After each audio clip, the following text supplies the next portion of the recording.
کیا بات ہے افضل بھائی، ٹھیکر پہ لگ رہے ہیں؟ بس کیا بتاؤں حارث بھائی، میرے ابو مجھ سے محبت نہیں کرتے۔ اتفاق سے میرے ابو بھی ایسے ہی ہے، مجھے تو ایسا لگتا ہے کہ دنیا کے سارے ابو ایسے ہی ہوتے ہیں۔ ہاں صحیح کہہ رہے ہیں، نہ تو گھومنے لے کر جاتے ہیں نہ تو میری کوئی فرمائش پوری کرتے ہیں۔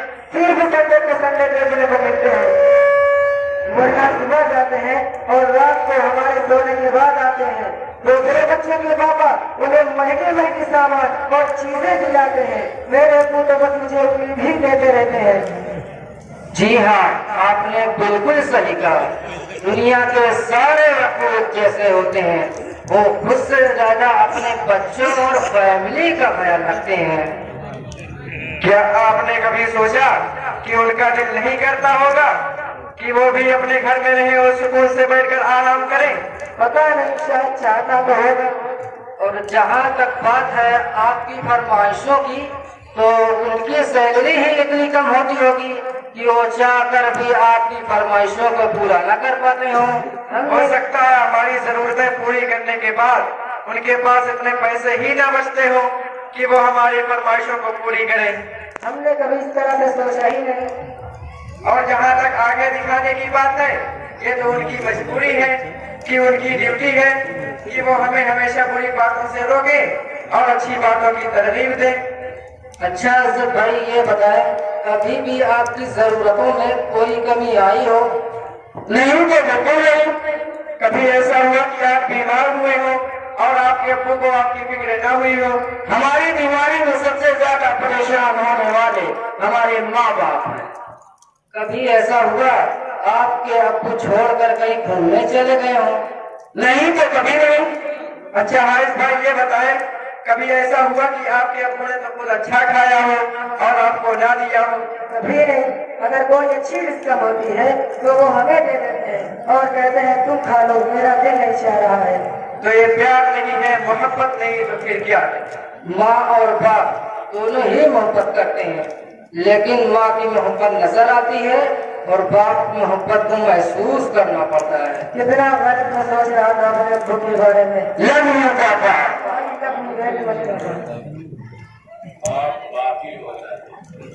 آپ ایک سایہ دار درخت ہے۔ آج ان بچوں کی باتوں نے مجھے بھی اپنے والد یاد دلا دیے۔ واقعی اچھے کھانے انہوں نے ہمیں ہی کھلائے، اچھی چیزیں انہوں نے ہمیں ہی عطا کی، اور وہ بچے جن کے والدین ان کی فرمائشیں پورا نہیں کرتے، انہیں یہ سمجھنا ہوگا صرف میں آج بچوں سے بات نہیں کروں گا، گھر کے اور بھی افراد ہیں، بیوی بھی ہے، بیٹی بھی ہے، وہ کہتی ہے ابو جان آپ ہمارے لیے کبھی کچھ نہیں لاتے۔ بیوی شوہر سے کہتی ہے کبھی آپ ہمارے لیے کچھ نہیں لاتے۔ بیوی شوہر سے کہتی ہے کہ آپ ہمارے لیے کبھی کچھ نہیں لاتے۔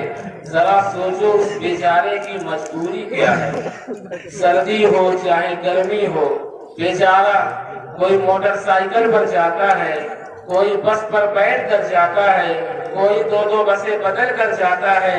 کیوں جاتا ہے؟ کہ اس کی تنخواہ کم ہو جائے گی۔ تنخواہ کم ہو جائے گی تو بیوی بچوں کے خرچ کو کیسے پورا کروں گا؟ بیوی اور بچوں کے لیے کپڑے بھی لانا ہے، ان کے لیے کھانا بھی لانا ہے، ہر چیز ہمیں وقت پر تیار ملتی ہے۔ آخر اس کا سورس کیا ہے؟ یقیناً اس کا سورس ہمارے والد ہیں۔ ابھی بڑی پیاری بات اس بچے نے کہی،